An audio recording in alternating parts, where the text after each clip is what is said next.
Bismillahirrahmanirrahim. Assalamu alaikum. Welcome to another video lecture on the topic of economic and ecological importance of bacteria. Basically हमने chapter 6 start किया हुआ था जिसके अंदर हमने अब डिस्कशन करनी है बैक्टीरिया की इकोनॉमिक इम्पोर्टेंस के हवाले से और एज वेल एज़ हमने इकोलॉजिकल इम्पोर्टेंस भी डिस्कस करनी है। और अगर आप बैक्टीरिया की क्लासिफिकेशन या हम कहते हैं कि इनकी इम्पॉर्टेंस की बात करते हैं तो वो दो तरीके से जो है इम्पॉर्टेंट हो सकते हैं कि इकोलॉजिकली उनका क्या रोल है यानी इन्वायरमेंट के अंदर क्या रोल है उनका, और इकोनॉमिकली वो क्या इम्पोर्टेंस रखते हैं यानी इकोनॉमिकली का मतलब है कि हमें उस चीज़ का क्या बेनिफिट होता है। सो ये चीज़ हमने डिस्कस करनी है कि इन्वायरमेंट के अंदर उनका क्या रोल है और हमारे लिए कमर्शली वो कैसे बेनिफिट कॉज कर रही हैं या कैसे हमें उस चीज़ का फ़ायदा होता है। सो ये चीज़ हमने डिस्कस करनी है basically. So let start our lecture. So importance of bacteria की अगर हम इम्पॉर्टेंस देखते हैं एज एन इकोलॉजिकल इम्पॉर्टेंस, तो इकोलॉजिकल इम्पॉर्टेंस में हम कहते हैं कि बैक्टीरिया जो होते हैं इनको हम रिसाइकलर्स ऑफ नेचर कहते हैं। द रीज़न इज़ दैट कि बैक्टीरिया रिसाइकलिंग ऑफ न्यूट्रिएंट्स के अंदर इन्वॉल्व होते हैं, जो कि बहुत इंपॉर्टेंट काम है जो कि ये करते हैं नाइट्रोजन साइकिल के थ्रू। नाइट्रोजन फिक्सिंग बेसिलाई की जो स्पीशीज़ हैं लाइक राइजोबियम जीनस के जितने भी ऑर्गेनिज्म हैं ये रूट नोड्यूल बनाते हैं लेग्यूम प्लांट्स यानी पी प्लांट के जितनी भी फैमिली मेम्बर्स हैं उनके साथ, और वहाँ पर नाइट्रोजन गैस जो है ना इसको वो फिक्स करके अमोनियम के अंदर अमोनियम आयन NH जो है 4 पॉजिटिव के अंदर जो है ये कन्वर्ट करते हैं। सो सेप्रोट्रॉपिक सॉइल बैक्टीरिया इसके अलावा जो अमोनिया बनाते हैं जो डिकम्पोज करते हैं डेड मैटर को, सो ये बहुत इंपॉर्टेंट होते हैं हमारे लिए। फॉर एग्जांपल अगर हम कीमोसिंथेटिक बैक्टीरिया की बात करते हैं जिनमें नाइट्रोसोमोनास और नाइट्रोबैक्टर की स्पीशीज़ आती हैं, तो ये हम ये कहते हैं कि ये ऐसे ऑर्गेनिज्म हैं जो कि ऑक्सीडाइज़ कर देते हैं अमोनिया को डायरेक्टली नाइट्रेट के अंदर। यानी राइजोबियम की स्पीशी ने क्या किया, नाइट्रोजन गैस को कन्वर्ट कर दिया अमोनिया के अंदर। फिर अब नाइट्रोसोमोनास और नाइट्रोबैक्टर जो हैं ये उस अमोनिया को कन्वर्ट करते हैं नाइट्रेट के अंदर। इस प्रोसेस को हम कहते हैं नाइट्रिफिकेशन। फिर जो डीनाइट्रीफाइंग बैक्टीरिया होते हैं यानी ये नाइट्रोजन जब यूटिलाइज़ हो चुकी होती है ना और जब इसकी अब रिक्वायरमेंट नहीं है, ठीक है, सॉइल के अंदर ये एक्स्ट्रा पड़ी हुई है, तो कुछ ऐसे बैक्टीरियल स्पीशीज़ हैं जिनको डी नाइट्रीफाइंग बैक्टीरिया कहते हैं। तो ये उस नाइट्रेट को जो है ना अगेन नाइट्रोजन गैस में कन्वर्ट कर देते हैं और इस प्रोसेस को हम नाम देते हैं डी नाइट्रिफिकेशन का। अब बैक्टीरिया जो हैं ये रिसाइकिल करते हैं ऑर्गेनिक मैटर को और इसके अलावा इनऑर्गेनिक सब्सटेंसेस को भी, मिनरल्स को, वाटर का जो इंपॉर्टेंट कंटेंट है, इसके अलावा अमोनिया है, कार्बन डाइऑक्साइड है, ठीक है, कार्बन डाइऑक्साइड जो फर्मेंटेशन से प्रोड्यूस हो रही थी फिर ये रिलीज़ हो जाती है एटमॉस्फेयर के अंदर और प्लांट इजीली उस कार्बन डाइऑक्साइड को यूटिलाइज़ करके फोटोसिंथेसिस कर सकते हैं। चलिए बाकी चीज़ें तो यहाँ पे समझ आ रही होती हैं कि किस तरह से जो है रिसाइकलिंग हो रही है। यहाँ पे आप देखें उन्होंने कहा है कि वाटर को भी रिसाइकिल करते हैं। ये चीज़ आपके माइंड में ज़रूर आई होगी कि how water can be recycle by bacteria. देखिए हमें ये चीज़ अच्छे से पता है कि बैक्टीरिया अगर वाटर के अंदर मौजूद हो और वो क्या है कि सेप्रोबिक बैक्टीरिया है, ठीक है, तो वो वाटर के अंदर जितने भी कॉन्टेमिनेशन है जो जितने भी वेस्ट मटेरियल है उस सारी चीज़ की डिकम्पोजिशन कर देगा और उसको बॉटम पर सेटल करवा देगा जिससे पानी ऊपर उतर के आ जाएगा और वो पानी सारा साफ़ पानी होगा, उसको यूटिलाइज़ किया जा सकता है, ठीक है। फिर हम आ जाते हैं कि बैक्टीरिया की इकोलॉजिकल इम्पोर्टेंस के अलावा जो है ना इसके अलावा और क्या पॉइंट है। एक तो पहली बात कि natural recycle as a decomposer बहुत इंपॉर्टेंट है।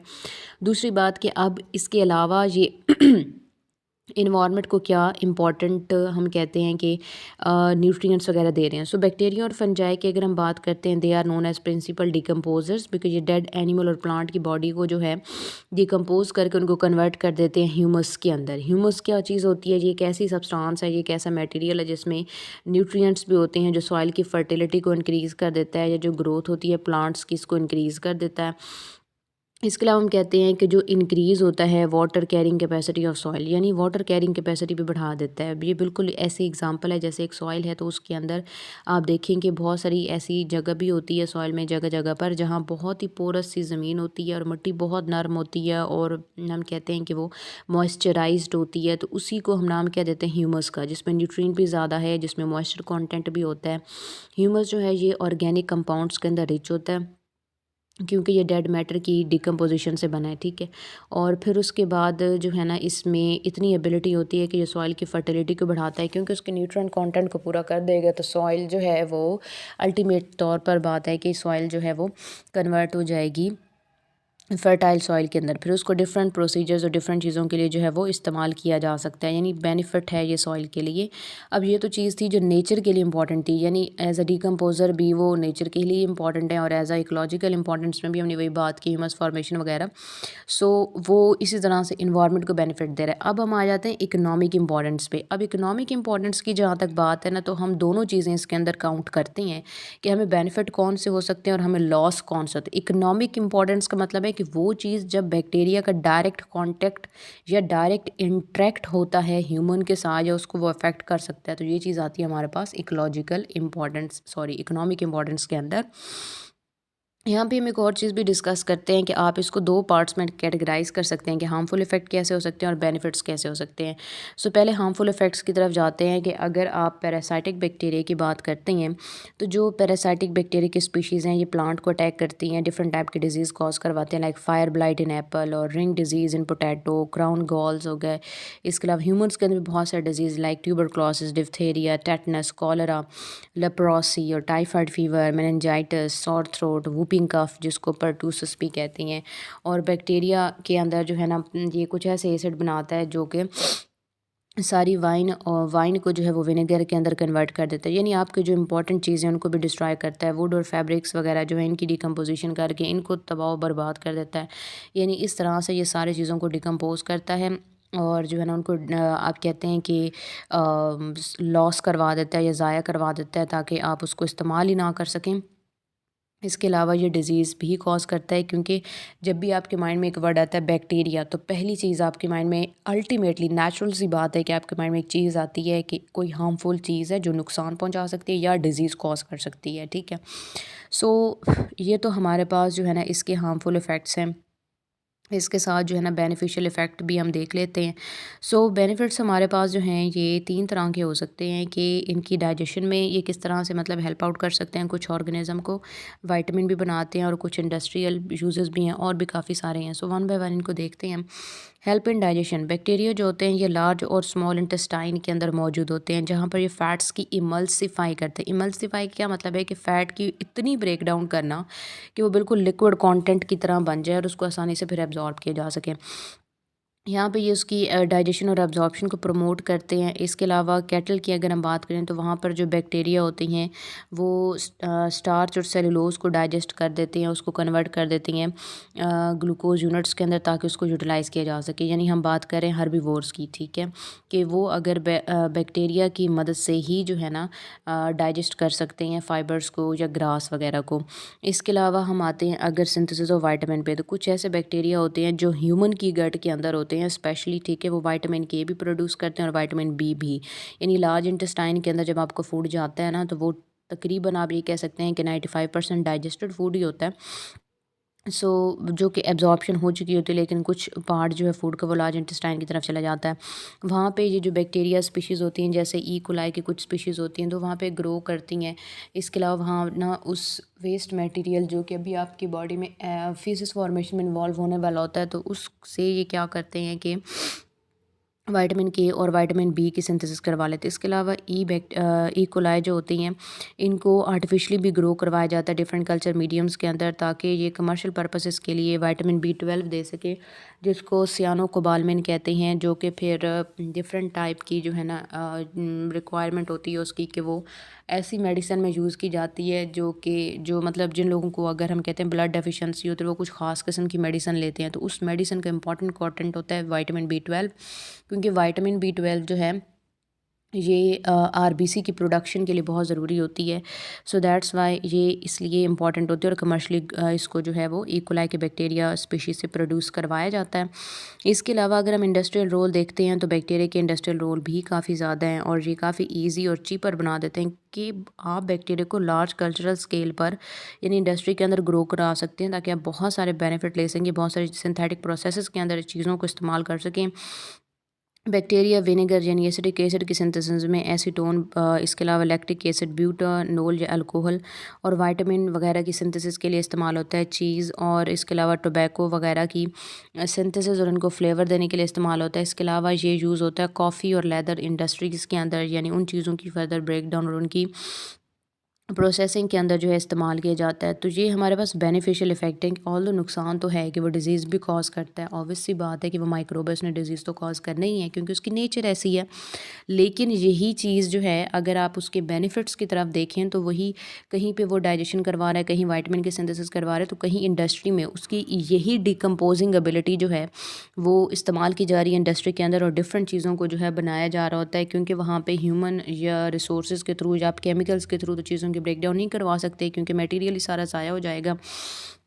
वहाँ पे फिर करवाया जाता है बैक्टीरिया के थ्रू डिकम्पोजिशन को, ताकि मटेरियल जो है वो ईज़िली डिग्रेड हो सके, और फिर उसको रिफ़ाइन करके यानी प्योरीफाई करके और फिर इस्तेमाल किया जाता है पैकेजिंग के लिए और खाने पीने के लिए इस्तेमाल किया जाता है। फिर इसके अलावा हम आ जाते हैं फूड इंडस्ट्री के अंदर, जहाँ पे जो है योगर्ट वगैरह, चीज़ वगैरह की और बटर की फॉर्मेशन में बैक्टीरिया को इस्तेमाल किया जाता है।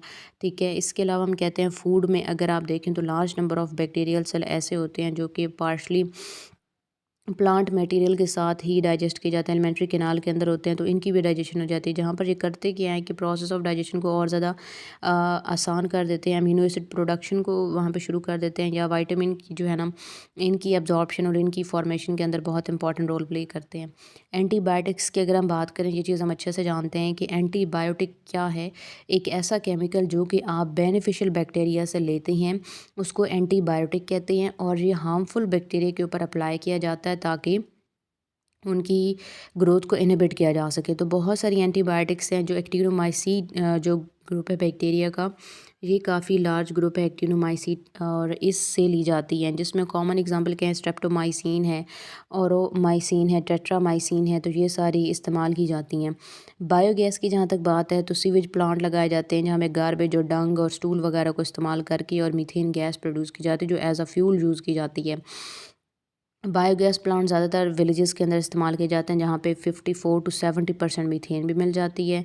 और इसके अलावा नेचुरल गैस जो होती है, उसमें आप देखें तो 80% मीथेन का कंटेंट होता है, यानी ये जो 70% मीथेन यहाँ पे प्रोड्यूस कर रही हैं, फिर इसको फर्दर प्रोसेस करके तो इससे नेचुरल गैस भी बनाई जा सकती है। इसके अलावा हम कहते हैं कि सिंगल सेल प्रोटीन, जिसको अक्सर बुक में SCP का भी नाम दिया जाता है। तो सिंगल सेल प्रोटीन या SCP क्या चीज़ होती है, ये कुछ स्पेसिफिक हम कहते हैं प्रोटीन होती हैं जो बैक्टीरिया से ली जाती है। इसकी प्रोडक्शन 1960 में बाकायदा शुरू की गई थी। इस प्रोटीन का मतलब ये है कि लार्ज स्केल प्रोडक्शन जो है ना इस तरह से की जाती है कि बैक्टीरिया को एक लार्ज स्केल पर ग्रो करवाया जाता है। वहाँ से बहुत सारी जो है ना हम कहते हैं कि बैक्टीरिया या स्मॉल यीस्ट की स्पीशीज़ या स्मॉल एल्गी फंजाई की स्पीशीज़ को ग्रो करवा के और ऐसी प्रोटीन्स बनाई जाती हैं जो कि ह्यूमन या एनिमल्स के लिए यूज़ की जाती हैं। यानी ऐसी प्रोटीन वहाँ से बनाई जाएंगी, जैसे इंसुलिन हो गई, ठीक है, जैसे हम कहते हैं कि वाइटामिन हो गए, या इसके अलावा इंटरफेरॉन्स हो गए जो कि इम्यूनिटी प्रोवाइड करते हैं, या इम्यूनोग्लोबुलिन्स हो गई। तो ये सारी ऐसी चीज़ें होती हैं जो कि बनाई जाती हैं, तो उसको हम कहते हैं single cell protein. Single cell का मतलब क्या है कि एक सेल खुद अकेला, लेट्स से कि एक बैक्टीरियल सेल था, ठीक है, और उसने आपको एक अच्छी खासी जो है ना अमाउंट प्रोटीन की बना के दी है, तो उस प्रोटीन को आप क्या कहेंगे, क्योंकि वो एक स्पीशीज़ से बना था, एक होस्ट ने उसको बनाया था, ठीक है, तो आप उसको सिंगल सेल प्रोटीन कहते हैं। ठीक है, कि एक इंडिविजुअल की भी अगर आप बात करें तो आपको इतना बेनिफिट दे रहा होता है। इसके अलावा हम आ जाते हैं रिसर्च इंडस्ट्री के अंदर, कि बैक्टीरिया रिसर्च में भी बहुत इंपॉर्टेंट है। लाइक बैक्टीरिया, यीस्ट, न्यूरोस्पोरा जो हैं, ये एक्सटेंसिवली रिसर्च में यूज़ होते हैं। बायोलॉजिकल बैक्टीरिया जो है, ये हम कहते हैं कि बायोलॉजिकली बहुत सारी अचीवमेंट्स हैं ह्यूमन ने जो बैक्टीरिया की मदद से ही की हैं। और 1952 में एल्फ्रेड डी हार्शे और मार्था चेज़ ने जो बैक्टीरियोफेजेस के ऊपर काम किया था, वहाँ से पता चला था कि डीएनए एक हेरिडिटी मटेरियल है। यानी बेसिकली ये क्या है कि 1952 में एक थेरी, डिफरेंट साइंटिस्ट ने डिफरेंट थेरीज़ दी कि डीएनए जो है वो जेनेटिक मटेरियल है। कुछ कहते थे नहीं प्रोटीन जेनेटिक मटेरियल है, और कुछ कहते थे नहीं आरएनए जेनेटिक मटेरियल है। तो बहुत सारे साइंटिस्ट ने काफ़ी ज़्यादा एक्सपेरिमेंट किए, और बैक्टीरिया जो था T2 बैक्टीरियोफेज, इसको इस्तेमाल किया गया, और इससे को इस्तेमाल करने से जो एक्सपेरिमेंट था जो सक्सेसफुल हुआ, वहाँ से पता चला कि डीएनए जो है एज अ हेरिडिटी मटेरियल होता है। डीएनए से आरएनए बनता है और आरएनए से प्रोटीन बनती है, भाई ये सीक्वेंस होता है। सो इस वजह से बैक्टीरिया रिसर्च में भी बहुत इंपॉर्टेंट है। और दूसरी बात है कि टेक्नोलॉजी के अंदर कहाँ पे इस्तेमाल हो सकता है, बायोटेक्नोलॉजी प्रोडक्ट्स हम बनाते हैं, फ्री लिविंग ऑर्गेनिज्म जो इन्वायरमेंट के अंदर होती हैं, उनमें आप जीन ऑफ इंटरेस्ट लेते हैं, ठीक है, यानी उनका एक ख़ास जीन लेते हैं, फिर उसको बैक्टीरिया के अंदर प्रोसेसिंग करवाते हैं। प्रोसेसिंग करवाने के बाद ट्रांसजेनिक ऑर्गेनिज्म बेसिकली जो प्रोड्यूस किए जाते हैं वो इन्हीं के थ्रू किए जाते हैं कि बैक्टीरिया का जो है ना ये यूज़ किया जाता है कि वो आपने जीन ऑफ इंटरेस्ट जो था आपका, यानी आपको जो है ना ये ऑर्गेनिज्म लेट से पसंद आ गया, इसकी कोई ख़ास करेक्टरिस्टिक आपको जो है ना बहुत बेनिफिट देती है, तो आपने क्या किया कि इससे ये एक जीन जो है सेपरेट कर लिया। इस जीन को आपने जो है बैक्टीरिया के कल्चर के अंदर बैक्टीरिया के अंदर इंसर्ट करवा दिया और इस जीन की मल्टीपल कॉपीज़ आपने बनवा ली।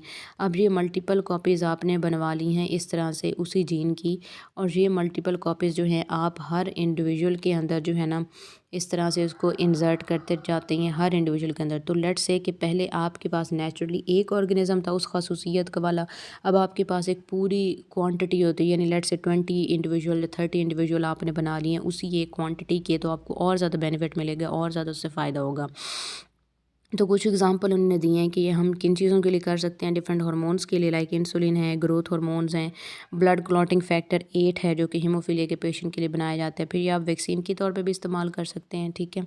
सो ये बायोटेक्नोलॉजी प्रोडक्ट्स के लिए भी, या protection and enhancement enrichment enhancement of plant. अब ये होता क्या है कि जेनेटिकली इंजीनियर्ड बैक्टीरिया को यूज़ किया जाता है कि वो प्लांट की ग्रोथ को जो है ना प्रमोट करते हैं, उनकी हेल्थ को और ज़्यादा अच्छा करते हैं। बैक्टीरिया नॉर्मली प्लांट के साथ ही रह रहा होता है और इसमें जो है ना इसको टेम्परेचर स्ट्रेस को बेयर करने में हेल्प करता है, आइस क्रिस्टल फॉर्मेशन नहीं बनने देता प्लांट के अंदर, ताकि बैक्टीरिया जो है आसानी से जो है ना प्लांट की ग्रोथ के अंदर इसको हेल्प करता है। सो इसमें होता ये है कि हम कहते हैं कि ये चेंज हो जाता है कि Frost plus two Frost minus bacteria, यानी हम ये कह रहे हैं कि प्लस या माइनस पे टेम्परेचर जो अपना मेंटेन करके और जिस भी प्लांट के अंदर है तो उसको डिस्ट्रॉय नहीं होने देगा, उसको हाई टेम्परेचर या लो टेम्परेचर की वजह से उसकी डेथ नहीं होने देगा। लास्ट पॉइंट हमारे पास आता है बायो रेमिडिएशन। रेमिडिएट का मतलब होता है कि एक चीज़ जो ख़राब हो चुकी है, लाइक ये एक एरिया था जिसमें बहुत ज़्यादा हम कहते हैं कि वेस्ट मटेरियल था और ये एरिया टोटली डिक्लेयर हो चुका है कि ये अब यूजेबल नहीं रहा, ठीक है, कि मतलब ये पोलूटेंट है या इस तरह से।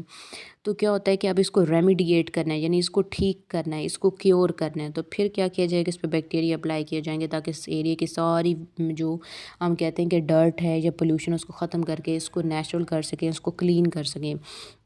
सो बायो रेमिडिएशन का मतलब ये होता है कि नेचुरली बैक्टीरिया को यूटिलाइज़ किया जाता है और जो भी वेस्ट मटेरियल होता है वहाँ से उस जगह को क्लीन किया जाता है, उस जगह को सिक्योर किया जाता है बैक्टीरिया की मदद से, क्योंकि वो इतना लार्ज स्केल होता है कि ह्यूमन वहाँ पे काम नहीं कर सकता, तो बैक्टीरिया को इस्तेमाल किया जाता है। सो बेसिकली कुछ ऐसे बैक्टीरिया हैं जो कि ऑयल को क्लियर कर देते हैं, या जो बीच से ऑयल जो होता है ना वो स्पिल कर रहा होता है, यानी जो हम कहते हैं कि लेट्स से कि ये हमारे पास एक बीच का एरिया है, यहाँ पर सारी सॉइल वगैरह मौजूद है और यहाँ सारा जो है वो पानी मौजूद है। तो क्या होते हैं कि जितने भी जो लार्ज शिप होते हैं, जब लार्ज शिप जो है ना इस एरिया की तरफ आते हैं तो ज़ाहिर सी बात है अगर वो अपना जो है ना एंकर डालेगा, यानी लंगर वगैरह डालेगा, तो उसके साथ बहुत ज़्यादा ऑयल जो है ना वो भी रिलीज़ हो जाता है, तो पानी सारा तो ख़राब हो जाएगा।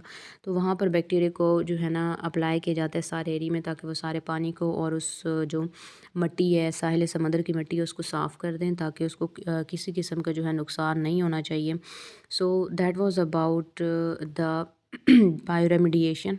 फिर उसके बाद हम बात करते हैं कि अगर आप ई कोलाई के स्पीशीज़ की बात करते हैं तो ये ऐसी प्रोटीन प्रोडक्ट्स को यूटिलाइज़ करती हैं जो कि, यानी ऐसी प्रोडक्ट्स इनसे बनाई जाती हैं, ऐसी प्रोटीन बनाई जाती है जो रिकम्बिनेंट डीएनए टेक्नोलॉजी में इस्तेमाल होती हैं, जो उसके प्रोडक्ट हैं, लाइक इंसुलिन है, ह्यूमन ग्रोथ हार्मोन है, अभी हमने बात की, ठीक है। इसके अलावा हम कहते हैं कि सॉइल बैक्टीरिया जैसे एग्रोबैक्टीरियम ट्यूमेफेसियन है, जैसे एक्रोमाइसिस रेवाइज़ यीस्ट है, तो ये इस्तेमाल किए जाते हैं और इनसे अभी मैंने आपको बताया था इंटरफेरॉन, तो वही गैमा और अल्फ़ा इंटरफेरॉन्स, इसके अलावा वाइटामिन्स, इसके अलावा हेपेटाइटिस बी की जो वैक्सीन्स हैं, ये सारी चीज़ें जो हैं इनसे बनाई जाती हैं। फिर उसके बाद हम आ जाते हैं केमिकल प्रोडक्ट्स पर, कि ऑर्गेनिक केमिकल्स की अगर हम बात करते हैं तो ये भी बैक्टीरिया की मदद से सिंथेसाइज़ किए जाते हैं और आज ये चीज़ पॉसिबल हो चुकी है कि किसी भी एंजाइम का जीन जो है आप उसको मैनिपुलेट करते हैं तो जीन और अच्छी तरह से जो है ना एक अच्छे एंजाइम की प्रोडक्शन करवा सकता है। For example genetically engineered bacteria use किया जाता है कि फ़िनाइल एलानिन को बनाया जाए। अब फ़िनाइल एलानिन जो है ये क्या चीज़ है, ये एक अमीनो एसिड है जो मल्टीपल चीज़ों के लिए इस्तेमाल किया जाता है, ठीक है। सो डिफरेंट डिजीज़ में as a cure as a medicine इस्तेमाल होता है। तो इस तरह से इसके अलावा हम कहते हैं कि मिनरल प्रोसेसिंग के क्या मतलब है। अभी हमने बात की है कि वाटर हो या चाहे जो भी वेस्ट मटेरियल हो वहाँ से इंपॉर्टेंट मिनरल्स को एक्सट्रैक्ट किया जाता है बैक्टीरिया की मदद से, लाइक कॉपर है, यूरेनियम है, gold form, low grade ores, यानी कि आपको एक मिक्सर मिलता है सॉइल का जिसमें डिफरेंट टाइप की मिनरल्स होती हैं। तो ये तो पॉसिबल नहीं है कि ह्यूमन उसमें से मिनरल्स को चुनने बैठ जाए, क्योंकि हमें तो नहीं पता होता कि मिनरल जो है वो कहाँ पे मौजूद है, क्योंकि ये माइक्रोस्कोपिक होते हैं। तो वहाँ बैक्टीरिया को रिलीज़ कर दिया जाता है। बैक्टीरिया सारी डेब्रिस की डिकम्पोजिशन कर देता है और पीछे रह जाते हैं आपके मिनरल्स, जिन्हें आसानी से एक्सट्रैक्ट कर लिया जाता है। So that was about today's lecture, जिसमें मैंने आपको ये बताया कि बैक्टीरिया की जो है इंपॉर्टेंस क्या थी। आपसे ये क्वेश्चन यहाँ से पूछा जा सकता है, how bacteria act as natural recyclers. How bacteria act as natural recyclers, या ये क्वेश्चन किया जा सकता है, give the role of bacteria as decomposers. ठीक है, तो ये आपने यहाँ से कर लेना है। या आपसे ये पूछा जा सकता है, give the ecological importance of bacteria and list some harmful effects of bacteria, write a brief note on benefits of bacteria और बेनिफिशियल बैक्टीरिया। तो ये आपसे पूछा जा सकता है, ठीक है। या आपसे ये पूछा जा सकता है, what is a single cell protein, briefly describe it. या आपसे ये भी पूछा जा सकता है, give some uses of bacteria in technology. तो इस तरह के जो है ना शॉर्ट क्वेश्चन आपसे पूछे जा सकते हैं। या एक और क्वेश्चन भी यहाँ से आता है, व्हाट इज़ बायो रेमेडिएशन। ठीक है, तो आई होप कि आपको ये लेक्चर जो है वो समझ आया होगा और आपने ये क्वेश्चन भी नोट कर लिए होंगे। चैनल को लाइक और वीडियो को लाइक और चैनल को सब्सक्राइब करना ना भूलिएगा। Till the next video lecture, wish you all the very best and good luck.